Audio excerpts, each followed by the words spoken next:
जी हाँ, जौ जिसका हमारे हिंदू धर्म में बहुत ही ज्यादा महत्व है।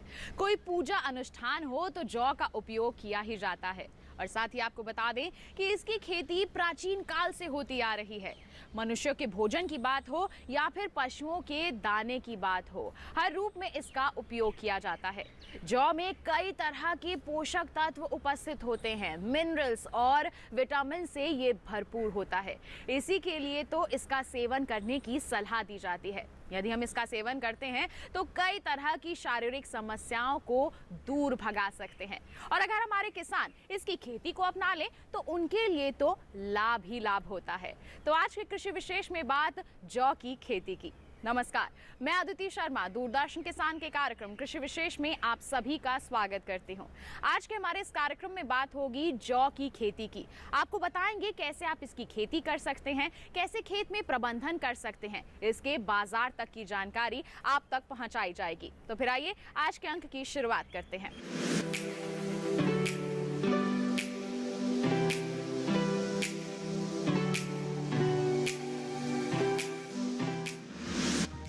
जौ एक ऐसा अनाज है जिसे किसी भी प्रकार की मिट्टी में आसानी से उगाया जा सकता है। इसे कठोर से कठोर मिट्टी में आसानी से लगाया जा सकता है। इसके पौधों को 7 से 8 pH मान वाली मिट्टी में भी आसानी से बोया जा सकता है। जौ की खेती शीतोष्ण और समशीतोष्ण जलवायु में सफलता पूर्वक की जा सकती है। जौ की खेती समुद्र तल से लेकर 4000 मीटर की ऊंचाई तक आसानी से की जा सकती है। जौ की खेती करने के लिए ठंडी और नम जलवायु सबसे अच्छी रहती है। जौ की खेती उन सभी स्थानों पर आसानी से की जा सकती है जहां 4 माह तक पौधों की वृद्धि के लिए अनुकूल ठंडा मौसम पाया जाता है। अगर देखा जाए हमारे देश में इसकी बहुत अच्छा क्षेत्रफल था, लेकिन जब हमारे हरित क्रांति की तकनीकी आई, जब सिंचित क्षेत्र बढ़ा, हमारे पास बहुत सारे उर्वरक और खाद इनका प्रयोग बढ़ने लगा, तो गेहूं पर ज़्यादा जोर दिया गया और हमारे किसान भाई धीरे धीरे इससे अलग हटते गए। कारण ये था कि इसका जो मूल्य था वो हमारे किसान भाइयों को नहीं मिलता था और गेहूं जो था ज़्यादा पैदावार देता था, इसकी चूँकि पैदावार उससे थोड़ी सी कम होती थी, तो इसलिए ये हाशिए पर चला गया और धीरे धीरे करके इसका क्षेत्रफल कम होता जा गया और हमारे देश में इसका उत्पादन भी कम होने लगा। आज के दौर में मोटे अनाजों की सेवन के बढ़ते प्रचलन के कारण और जौ से होने वाली आमदनी के कारण इसकी खेती करना अधिकांश किसान पसंद करते हैं। जौ बेहद कम लागत में उगने वाला एक सहनशील पौधा है। वातावरण को हरा भरा बनाए रखने और खेत की उर्वरता को भी बढ़ाने में जौ काफी महत्वपूर्ण भूमिका निभाता है। जौ 2 प्रकार के होते हैं। एक है 6 पंक्तियों वाला जिसकी उत्पत्ति यूरोप से मानी जाती है और दूसरी है 2 पंक्तियों वाली जिसकी उत्पत्ति अफ्रीका में होना माना जाता है, जो संस्कृत के यव शब्द से आया है जिसका शाब्दिक अर्थ होता है अनाज। अगर ओरिजिन देखा जाए तो बहुत सारी इसमें कई बातें आती हैं सामने कि ये कहाँ पर ये पैदा हुआ, कहाँ से आया। तो ये 2 तरीके का होता है। एक कहलाता है 6 पंक्तियों वाला जौ और एक 2 पंक्तियों वाला जौ। तो जो 6 पंक्तियों वाला जौ है उसका जो उद्भव का स्थल माना जाता है वो तिब्बत का इलाका माना जाता है, जो कि पहले हमारे भारत में ही माना जाता था और इसलिए इसका ओरिजिन इंडो गंगेटिक प्लेन को ही माना जाता है और इंडिया ही माना जाता है। उसके बाद इसकी जो खेती है वो हमने जो बहुत सारे ऐसे हमारे पास वो मिलते हैं, एविडेंस मिलते हैं कि इसकी खेती जो सिंधु नदी की घाटी की सभ्यता उसमें भी उसके प्रमाण मिले हैं और कार्बन डेटिंग से पता चला है कि इसका जौ की खेती हमारे देश में लगभग 5000 से 8000 वर्ष पुरानी है। तो ये इस हिसाब से देखा जाए तो ये बहुत ही पुराने समय से हमारे देश में ये उगाया जाता रहा है। दूसरा, इसका उद्भव का स्थल जो जगह बताते हैं मेसोपोटामिया को बताया जाता है, जहाँ से ये इथोपिया गया और इथोपिया से पुनः हमारे देश की तरफ आया और सिंधु नदी की घाटी में इसको उगाया देखा गया। जौ की खेती विश्व के अधिकांश भागों में की जाती है। जौ का सबसे अधिक उत्पादन करने वाला देश चीन है। जौ की खेती करने वाले देशों में विश्व में भारत का स्थान 6वां है, जहां पर विश्व के कुल उत्पादन का लगभग 3.5% भाग उत्पन्न किया जाता है। भारत के अधिकांश राज्यों में जौ की खेती की जाती है, परंतु सबसे अधिक उत्पादन करने वाला राज्य उत्तर प्रदेश है। इसके बाद राजस्थान, मध्य प्रदेश, हरियाणा तथा बिहार आदि राज्यों में भी जौ का उत्पादन अच्छा हो जाता है। राजस्थान राज्य में भारत में जौ उत्पादन का करीब 52% उत्पादन होता है। जौ औषधीय गुणों वाला एक अनाज है जो मानव और पशुओं दोनों के स्वास्थ्य के लिए ही काफी उपयोगी माना जाता है। इसका उल्लेख आयुर्वेद ग्रंथों में भी मिलता है। जौ एक ऐसा अनाज है जिसका उपयोग मानव खाद्य के रूप में भी किया जाता है और साथ ही साथ इसका उपयोग डेयरी इंडस्ट्री में भी होता है।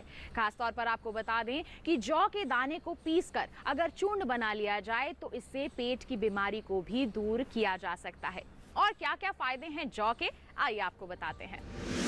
जौ की खेती काफी लंबे समय से भारत में की जा रही है। प्राचीन काल से ही मनुष्य जौ को भोजन के रूप में ग्रहण करता आ रहा है। इसके अलावा जौ के दाने को पशुओं को खिलाने के लिए इस्तेमाल किया जाता है। भारत में जौ की रोटी बनाई जाती है तथा चने व गेहूं के साथ मिलाकर भी जौ का इस्तेमाल करते हैं। कभी कभी जौ को पीसकर सत्तू बनाकर या भूनकर भी खाते हैं। जौ की खीर और दलिया भी बनाकर उपयोग में लाया जाता है। इसके अलावा माल्ट और शराब बनाने के लिए भी जौ का उपयोग किया जाता है। तो माल्ट का प्रयोग बहुत सारे पेय बनाने में भी होता है और इनमें बियर मुख्य है, जिसका कि कंजम्पशन हमारे देश में बहुत ज़्यादा हो रहा है और उसकी पूर्ति करने के लिए भी माल्ट की ज़रूरत पड़ती है। इसके अलावा बेबी फूड्स आजकल जो आ रहे हैं, कई तरीके के सीरियल्स आ रहे हैं, उनमें भी इसका उपयोग अच्छा खासा हो रहा है। और कॉमर्शियल रूप से जिस तरीके से धन कमाने के लिए हमारे किसान भाई बहुत सारी फसलों को उगाते हैं, तो ये जो एक कॉन्ट्रैक्ट फार्मिंग के रूप में एक उभरता हुआ व्यवसाय है, जो कि राजस्थान, हरियाणा और पंजाब के किसान भाई इसे अपना भी रहे हैं। हृदय को स्वस्थ बनाए रखने में जौ को काफी उपयोगी माना जाता है। जौ के फायदे से संबंधित NCBI के शोध में इस बात को माना गया है। शोध में स्वीकार किया गया है कि जौ में बीटा ग्लूकेन नाम का एक खास तत्व पाया जाता है, जो बढ़े हुए कोलेस्ट्रॉल को नियंत्रित करने के साथ ही हाई BP की समस्या से राहत पहुंचाने का काम कर सकता है। साथ ही ये धमनियों से संबंधित समस्या, आर्टरी वॉल पर फैट और कोलेस्ट्रॉल को जमने के कारण हृदय रोग के जोखिम को कम करने में मदद कर सकता है। शरीर की प्रतिरोधक क्षमता को बढ़ाने के लिए भी जौ और जौ की पत्तियों का उपयोग किया जा सकता है। अगर इसका रासायनिक विश्लेषण किया जाए तो ये पाया गया है कि इसमें सबसे ज़्यादा जो डाइटरी फाइबर होता है, जो खाद्य रेशा होता है, वो अच्छी खासी मात्रा में लगभग 4% तक होता है। और इसे खाने से जितने भी बीमारियों से हम आज जूझ रहे हैं, जैसे मधुमेह की बीमारी हुई या रक्तचाप की बीमारी हुई, इस तरह की बीमारियों से हम, कब्ज से, इन सब से छुटकारा पा सकते हैं अगर इसको हम अपने रोज़ के आहार में इसको शामिल करें। और इस पर बहुत सारे डॉक्टर भी जोर दे रहे हैं और हमारे बहुत सारे लोग समझने भी लगे हैं इसकी उपयोगिता को। तो पुनः आप देखेंगे कि आप कहीं भी किसी गांव की चक्की पे या शहर की चक्की पे जाएं तो लोग कहते हैं कि गेहूं के आटे में थोड़ा सा जौ का आटा भी मिलवा दो या जौ को साथ में पिसवा दो। तो इस प्रकार से हमारे जो पूरा जो आहार बन रहा है उसमें हमारे रेशे की मात्रा बढ़ जाती है, जो कि स्वास्थ्यवर्धक है और स्वास्थ्य के लिए बहुत अच्छा है। इसके अलावा इसमें बहुत सारे विटामिन्स वगैरह भी प्रचुर मात्रा में होते हैं। एक शोध में ये पाया गया है कि जौ की पत्तियों में प्रतिरोधक क्षमता को बढ़ाने वाला गुण पाया जाता है। शोध में ये भी पाया गया है कि जौ के बीज में मौजूद बीटा ग्लूकेन प्रतिरोधक क्षमता को नियंत्रित करने के साथ ही उसे बढ़ावा देने का भी काम कर सकता है। शारीरिक प्रतिरोधक क्षमता को बढ़ाने में जौ की दलिया बेहद लाभकारी साबित होती है। अगर अपन जौ के दानों की बात करें तो जौ के दानों में अपन बात करें तो 12-12.5% के लगभग मॉइस्चर, 3.9% फाइबर, क्रूड फाइबर, 1.3% उसमें वसा एवं 74% के लगभग कार्बोहाइड्रेट होता है। तो ये काफ़ी पौष्टिक है। आज के समय में जिस गेहूँ जो खाते हैं उनसे ग्लूटीन के कारण लोगों में एलर्जी हो रही है, उसकी जगह एक अल्टरनेट सोर्स हो सकता है। यौन स्वास्थ्य को बढ़ावा देने वाले खाद्य पदार्थों से संबंधित एक शोध में पाया गया है कि जौ में एफ्रोडिसिएक यानी कामेक्षा बढ़ाने वाले गुण मौजूद है। यौन समस्याओं को दूर करने में सहायक होने के साथ साथ जौ यौन स्वास्थ्य को बढ़ावा देने में मददगार हो सकता है। जौ की दलिया खाने से वजन को नियंत्रित किया जा सकता है। जौ में beta glucan, resistant starch, tocols, dietary fibre, polyphenols, polysaccharide और फाइटोस्टेरोल्स पाए जाते हैं। इन सभी तत्वों की मौजूदगी के कारण जौ के गुण में एंटी ओबेसिटी यानी वजन को कम करने वाला गुण आ जाता है। पाचन शक्ति को बढ़ाने के मामले में भी जौ का आटा लाभकारी साबित हो सकता है। इस बात को जौ से संबंधित NCBI के एक शोध में माना गया है। शोध के अनुसार जौ में मौजूद डाइटरी फाइबर आंतों के स्वास्थ्य को बढ़ावा देने का काम करता है। जौ का सत्तू भूख बढ़ाने और प्यास को शांत करने में मददगार होता है। ऐसी स्थिति में गर्मी के मौसम में जौ से बने उत्पादों का सेवन स्वास्थ्य के लिए लाभकारी होता है। इसी तरह जौ का शरबत वातहारी और रुचिकर होता है। गर्मियों में जौ का सेवन शरीर को सुरक्षित बनाने में मददगार होता है। हमारे बहुत सारे ग्रामीण जो हैं इसके सत्तू को बड़े चाव से खाते हैं। इसका सत्तू बनाया जा सकता है। उस सत्तू को हम घर तक ना सीमित रखें, उसका भी हम अगर सही उत्पाद और पैकिंग और ब्रांडिंग कर लें तो हो सकता है। आज की तिथि में हमारे बहुत सारे कंज्यूमर ऐसे हैं जो कि इस तरीके का हेल्दी खाना खाना चाहते हैं। इसी प्रकार से इसको हम सही तरीके से अगर इसको करके हम ब्रेड, मल्टीग्रेन ब्रेड है उसमें प्रयोग कर सकते हैं। इसके अलावा आटे में भी जो मल्टीग्रेन आटा आजकल बनाया जा रहा है, बहुत सारी कंपनी बना भी रही हैं, तो उस मल्टीग्रेन आटा को भी हम लोग बनाकर इस उत्पाद को का वैल्यू एडिशन कर सकते हैं। आजकल जौ की ब्रेड भी बहुत सारा फेमस हो रही है, तो जौ की ब्रेड भी बनाई जा सकती है। अगर प्योर जौ की नहीं बनाई जा सकती तो उसको जौ को अन्य दानों के साथ मिलाकर जो मल्टीग्रेन ब्रेड है उसका भी बाज़ार में अच्छी कीमत मिल जाती है। इसके अलावा बहुत सारे फाइबर युक्त, जिसे हम कहते हैं हाई फाइबर फूड, तो ज़्यादातर बिस्किट्स, कुकीज़ वगैरह जो होती हैं, इनमें हमें जो डाइटरी रेशा होता है, जो हमारा खाद्य रेशा होता है, उसकी मात्रा बढ़ाने के लिए हम इसको उन उत्पादों में भी प्रयोग कर सकते हैं। अतः बहुत अच्छे बिस्किट और कुकीज़ वगैरह बनाए जा सकते हैं। इसके अलावा जो हमारा मुख्य इसका अनाज के अलावा इसका जो माल्ट निकलता है, इस माल्ट से कई तरीके के उत्पाद बनाते हैं, जिनमें कि बिवरेजेज मुख्य है, जिनमें कि विस्की है, बियर है और भी ब्रांडी है। कई तरीके के ऐसे अल्कोहलिक उत्पाद हैं जो कि इससे बनाए जा सकते हैं, जिससे बहुत सारी विदेशी मुद्रा भी अर्जित की जा सकती है। ज़्यादातर अगर देखा जाए तो आजकल हमारा जितना पैदा हो रहा है जौ हमारे देश में, उसका 25% माल्ट इंडस्ट्री में ही जा रहा है। उसके अलावा इसके लिए जैसा कि मैंने बताया कि जो डुअल पर्पज़ वैरायटीज़ हैं, दोनों पर्पज़ को सॉल्व करती हैं, दाने को भी और चारे को भी, तो ऐसी प्रजातियों को बढ़ावा देकर हम चारे की भी पौष्टिकता और गुणवत्ता बढ़ा सकते हैं, जिसके हमारे पशुधन है उसके लिए अच्छा पौष्टिक चारा मिल सकता है। और कई दवाइयों में प्रयोग होता है, कई उसमें प्रयोग करके हमारी जो हेल्थ को है ये सुधारता है, हमारी डायबिटीज़ को दूर करता है, हमारी कब्ज़ को दूर करता है, हमारे कार्डिक या जितनी भी हृदय के से संबंधित बीमारियां उनको भी दूर करता है। तो ये बहुत सारे उपयोग हैं और बाज़ार में इसकी आजकल डिमांड बढ़ती जा रही है।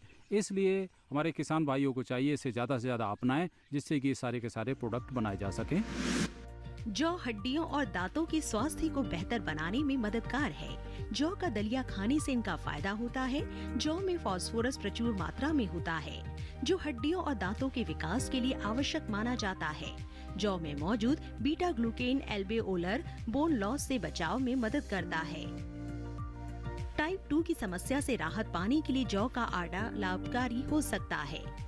शोध में पाया गया है कि फेनोलिक्स और बीटा ग्लूकेन की मौजूदगी के कारण ही जौ के गुण में एंटी डायबिटिक प्रभाव पाया जाता है।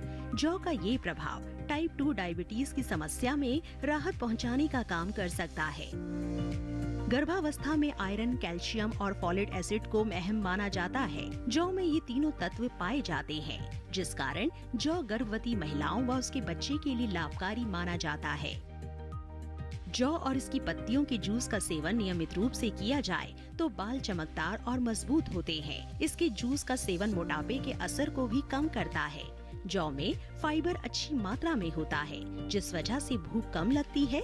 सबसे महत्वपूर्ण बात ये है कि खून साफ करने और चर्म रोगों से बचाने में भी जौ बेहद फायदेमंद होता है। जौ की अच्छी फसल के लिए जरूरी है भूमि, किस्म का चयन, उर्वरक, सिंचाई और बीज का उपचार। जी हाँ, ये अहम बातें हैं जिनका ध्यान रखना बहुत जरूरी होता है। और साथ ही साथ सबसे महत्वपूर्ण तो यही है कि मौसम और जलवायु के अनुसार ही किस्म का चुनाव किया जाए, जिससे हम अपने मुनाफे को बढ़ा सकते हैं। तो आइए जौ की पैदावार पर देते हैं आपको जानकारी। जौ एक बेहद सहनशील पौधा है। ऐसी दशा में जौ की पैदावार के लिए हर तरह की भूमि उपयुक्त मानी जाती है। इसका पौधा हर प्रकार की भूमि में आसानी से वृद्धि करता है। जौ की फसल समशीतोष्ण एवं शीतोष्ण जलवायु वाले इलाके में आसानी से उगाया जा सकता है। अगर सूखे में बारानी कृषि करनी है तो आपको जो अक्टूबर का अंतिम सप्ताह होता है उसमें इसकी बुवाई की जा सकती है। और अगर आपके पास सिंचित क्षेत्र है, सिंचित खेत है, तो इसको आप पूरे नवंबर पर बो सकते हैं। और अगर हम देर से भी बोना चाहें तो इसको लगभग 15 दिसंबर तक भी इसकी बुआई की जा सकती है। उचित जल निकासी वाली बलुई, दोमट और 7 से 8 पीएच मान वाली भूमि को भी जौ की फसल के लिए अच्छा माना जाता है। जौ की फसल के लिए गेहूं की तुलना में खेत की तैयारी के लिए कम जुताई की आवश्यकता होती है। खेत की तैयारी करने के लिए एक जुताई मिट्टी पलटन वाले हल से व 2 से 3 जुताई देसी हल या हैरो से करते हैं। ढेले तोड़ने व नमी की सुरक्षा के लिए खेत में पाटा लगाना आवश्यक होता है। भारी मृदाओं में कुछ क्षेत्रों में बक्खर का प्रयोग भी जुताई में करते हैं। तो बोने के लिए गेहूं जैसा ही हम इसको 22.5 सेंटीमीटर से 25 सेंटीमीटर दूरी पर पंक्तियों में बोते हैं। और इसके बोने के लिए लगभग 1 हेक्टेयर में हमें 100 किलोग्राम बीज की आवश्यकता होती है। 100 किलोग्राम बीज इसका पर्याप्त होता है। अगर थोड़ी देरी हो गई हो बोने में, देर से बो रहे हो, तो हम इसकी मात्रा थोड़ी सी बढ़ा सकते हैं। 100 की जगह हम 125 किलोग्राम तक बीज को बो सकते हैं। इसी प्रकार अगर आपकी ज़मीन ज़्यादा लवड़ी या छारी है तो हो सकता है उसमें जमाव कम हो, तो उसमें भी हम इसकी बीज की मात्रा 100 से 125 किलोग्राम तक पहुंचा देते हैं। जौ की अच्छी पैदावार के लिए भूमि में पोषक तत्वों की कमी नहीं होनी चाहिए। सूक्ष्म और जीवाश्म तत्वों की भी मात्रा पर्याप्त मात्रा में होनी चाहिए। जब हम पोषक तत्वों की बात करते हैं तो सिर्फ 3 पोषक तत्वों नाइट्रोजन, फास्फोरस और पोटाश की जरूरत पर ही ध्यान देते हैं, जबकि जौ की फसल को 16 से 17 पोषक तत्वों की आवश्यकता होती है। पहले से ही आप उसमें उर्वरकों का प्रयोग नहीं कर रहे हैं तो आप अच्छे से सड़ी हुई गोबर की खाद 10 टन की मात्रा से प्रति हेक्टेयर के हिसाब से अगर डालेंगे तो आपकी फसल अच्छी पैदावार देगी। अगर आपको जैविक खेती नहीं करनी है और आपके पास उपलब्ध नहीं है जैविक पोषक तत्वों का स्रोत, तो आप उर्वरकों का भी प्रयोग कर सकते हैं, जिसमें कि हम लगभग 80 किलोग्राम नाइट्रोजन प्रति हेक्टेयर के हिसाब से तथा 50-50 किलोग्राम फास्फोरस और पोटेशियम की मात्रा को प्रयोग करते हैं। नाइट्रोजन की आधी मात्रा बोने के समय देते हैं और शेष बची हुई 1/4 करके पहली सिंचाई और दूसरी सिंचाई पर देना चाहिए। अन्यथा हम इसको 3 भागों में भी विभाजित कर सकते हैं। 1/3 बोते समय, 1/3 पहली सिंचाई के बाद और 1/3 दूसरी सिंचाई के बाद हम खेत में डालते हैं। इसके अलावा फास्फोरस और पोटेशियम की पूरी मात्रा हम खेत में बोने के समय ही खेत में मिलाते हैं। अगर आप बारानी खेती कर रहे हैं, सिंचाई के साधन सही से उपलब्ध नहीं है, तो आप इस नाइट्रोजन की मात्रा को भी घटा सकते हैं और 50 किलोग्राम नाइट्रोजन तथा 40 किलोग्राम फास्फोरस, 40 किलोग्राम पोटेशियम का उपयोग करके हम खेती इसको उगा सकते हैं। इसके अलावा किन्हीं क्षेत्रों में देखा गया है कि जिंक की भी आजकल जस्ते की भी कमी पाई जा रही है, तो उसमें हम जिंक सल्फेट का भी प्रयोग लगभग 25 किलोग्राम प्रति हेक्टेयर के हिसाब से कर सकते हैं। तो ये अच्छा रहेगा, आपकी फसल में गुणवत्ता अच्छी आएगी। कहीं सल्फ़र का भी प्रयोग करना होता है। अगर सल्फ़र कम है तो हम गंधक युक्त खादों का भी प्रयोग करते हैं। इसके लिए सिंगल सुपर फास्फेट भी अच्छी रहती है, क्योंकि उसमें दोनों ही चीज़ें मिल जाती हैं फास्फोरस के साथ में। बात पोषक तत्वों की कमी को पूरा करने की हो तो बेहतर होगा कि हम देसी खाद का प्रयोग करें तो अधिक फायदा होगा। वर्मी कंपोस्ट हो, गोबर की खाद हो या इनसे ऊपर बायोगैस यानी गोबर गैस प्लांट से निकलने वाली खाद, इसके प्रयोग से जौ की बम्पर पैदावार होने में मदद मिलती है। बायोगैस से निकली खाद को हम फसल लगाने के बाद भी दे सकते हैं। पहला पानी या दूसरा पानी लगाने के बाद भी इसे दिया जा सकता है। ऐसा करने से जौ की फसल को ज्यादा फायदा मिलता है। पहली सिंचाई गेहूं की तरह ही है, जिसे करीब 20 से 21 दिन पे दे देना चाहिए। उसके बाद दूसरी तीसरी सिंचाई में हम थोड़ा अंतराल भी कर सकते हैं। दूसरी सिंचाई वैसे 40 दिन पे होनी चाहिए, तीसरी 60 दिन पे 70 दिन पे होनी चाहिए। लेकिन अगर सिंचाई के लिए पानी कम उपलब्ध है, कम सिंचाई उपलब्ध है, तो दूसरी सिंचाई 60 दिन पे और तीसरी सिंचाई बाली निकलते समय करना चाहिए। जौ की बेहतर पैदावार के लिए उन्नत किस्म के बीज का होना जरूरी होता है। जौ के बारे में देखा जाए तो इसकी किस्में क्षेत्रवार बढ़ जाती हैं। जौ की किस्में उत्तर भारत में अलग, पूर्वोत्तर में अलग, मध्य भारत और पहाड़ी क्षेत्रों में अलग अलग होती हैं। राजस्थान में चारे और दाने दोनों की पैदावार के लिए RD 2552 किस्में बहुत अच्छी मानी जाती है। ये ऐसी किस्में है जो विपरीत परिस्थिति में भी आसानी से पैदा हो जाती है। समय से बुआई होने पर जौ की किस्में अच्छी पैदावार देती हैं। जो प्रजातियां हमारी संस्तुत प्रजातियां हैं, उनमें अलग अलग क्षेत्रों के लिए, अलग अलग परिस्थितियों के लिए जो उपयुक्त हैं। तो जैसे बारानी क्षेत्रों में अगर हम चले जाएं, तो बारानी क्षेत्रों में उत्तरी पश्चिमी मैदानी क्षेत्र हैं, उनमें RD 2508 है, RD 2624 है, RD 2660 है, इसके अलावा PL 419 है। अगर हम थोड़े से उत्तरी पूर्वी मैदानी क्षेत्रों की तरफ बढ़ें, बिहार की तरफ बढ़ें, तो उधर RD 2508, K 560, K 603, Geetanjali, JV 58, ये प्रजातियां बहुत अच्छी हैं। पर्वतीय क्षेत्रों के लिए भी बहुत सारी प्रजातियां हैं। BSH 159, BSH 113, 276, 352 और VLB 56, इस तरीके से ये प्रजातियां उत्तर पर्वतीय क्षेत्रों के लिए हैं। और ये सभी बारानी खेती के लिए उपयोग हैं, मतलब जहाँ पर सिंचाई के साधन उपलब्ध नहीं है, वहाँ पर इन प्रजातियों को सफलतापूर्वक उगाया जा सकता है और अच्छी पैदावार ली जा सकती है। अगर सिंचित क्षेत्रों की बात करें तो RD 2552 है, RD 2035, RD 2592, PL 426, BH 393 और RD 88, RD 2508, तो ये सब हमारे उत्तरी पश्चिमी मैदानी क्षेत्रों के लिए। इसी प्रकार अगर हम देखें उत्तरी पूर्वी मैदानी क्षेत्रों के लिए RD 2552 उपयुक्त है, K 508, K 551 भी उपयुक्त है।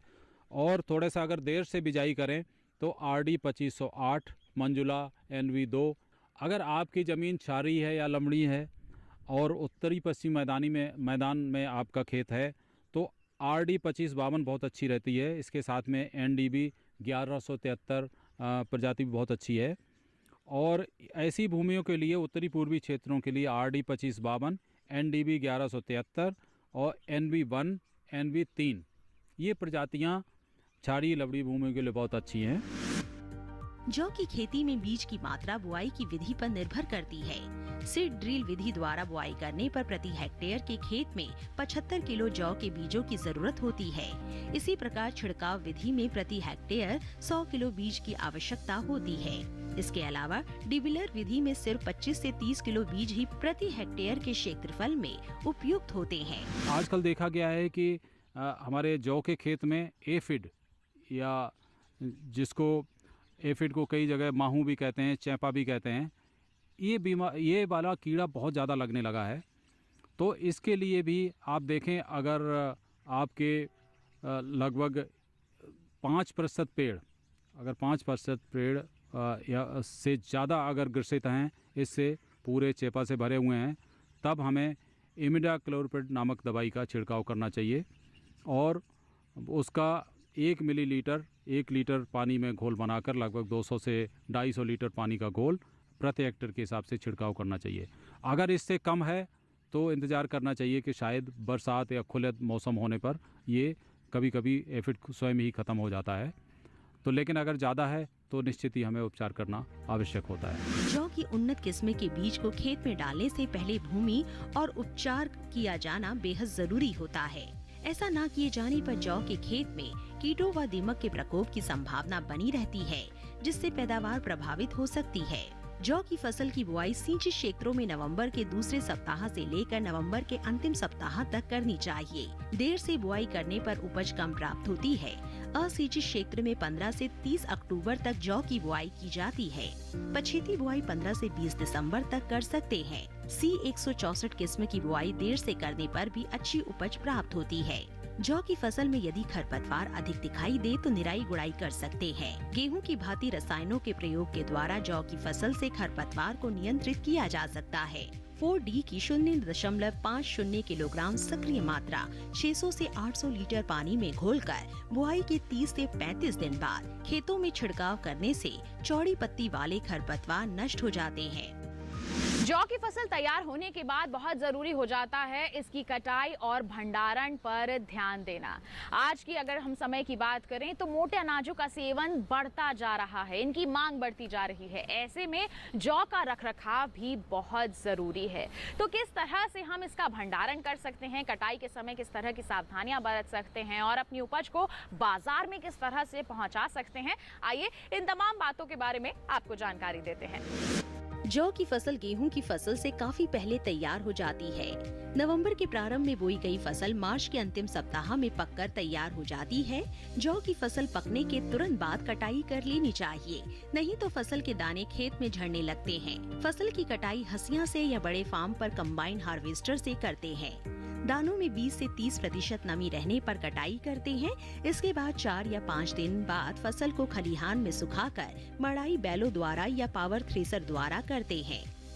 जौ की उन्नतशील किस्में बोने पर 30 से 35 क्विंटल दाना और इतना ही भूसा प्रति हेक्टेयर प्राप्त हो जाता है, जिससे किसान अच्छा मुनाफा कमा सकता है। जौ के दानों में जब 10 से 12% नमी बची रहे तभी उसे सुरक्षित स्थानों पर भंडारण कर सुरक्षित कर सकते हैं। जौ की खेती उचित और उन्नत तरीके से की जाए तो इससे अधिक मात्रा में उत्पादन प्राप्त हो जाता है। अगर पौधों को आवश्यक पोषक तत्व प्रचुर मात्रा में मिले तो प्रति हेक्टेयर 30 क्विंटल दाना व इतना ही भूसा प्राप्त हो सकता है। लो कास्ट हाई बेनिफिट की तर्ज पर जौ की खेती करने से किसान बेहतर लाभ कमा सकता है। जौ का उपयोग रोटी, रबड़ी, खीर, दलिया व बियर आदि बनाने में किया जाता है। देश विदेश में मिलेट वर्ष के दौरान मोटे अनाजों सहित जौ की मांग में बढ़ोतरी हुई है। लोग जौ से बने उत्पादों को अपनाने में प्राथमिकता दे रहे हैं। ऐसी दशा में किसानों को जौ के अच्छे दाम मिल रहे हैं। विदेशों में जौ की मांग में बढ़ोतरी हो रही है। जौ का निर्यात बढ़ने से किसानों के लिए जौ का उत्पादन करना आय का एक मजबूत स्रोत बन सकता है।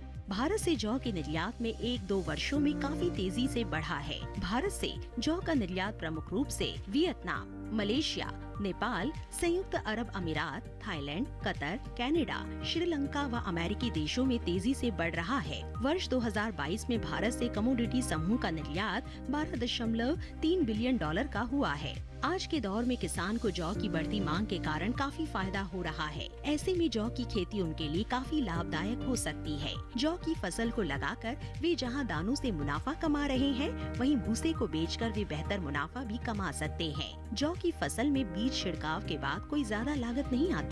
ऐसे में कहा जा सकता है कि किसान के लिए जौ मामूली लागत में अधिक मुनाफा देने वाली एक फायदेमंद फसल है। किसान अगर बेहतर करना चाहे तो वे इसे व्यापक मात्रा में उगाकर और प्रसंस्करण करके रोजगार का भी एक बेहतर विकल्प बना सकते हैं। तो ये था हमारा आज का कार्यक्रम कृषि विशेष, जिसमें हमने विस्तार से जाना जौ की खेती के बारे में। साथ ही आपको बता दें, अगर आप हमारा ये कार्यक्रम दोबारा देखना चाहते हैं, रुक कर सकते हैं हमारे YouTube चैनल का। और आप अगर हमारे इस कार्यक्रम में कुछ भी सुझाव देना चाहते हैं तो आप हमें ईमेल कर सकते हैं। हमारी ईमेल ID है ddkrishivishesh@gmail.com। अगर आप हमें पत्र लिखना चाहते हैं तो हमारा पता है कृषि विशेष, कमरा number 59A, CPC Doordarshan, Khelgaon, नई दिल्ली 110049। तो इसी के साथ आज के लिए इतना ही। हमें दीजिए इजाजत, लेकिन आप बने रहिए दूरदर्शन किसान पर। नमस्कार।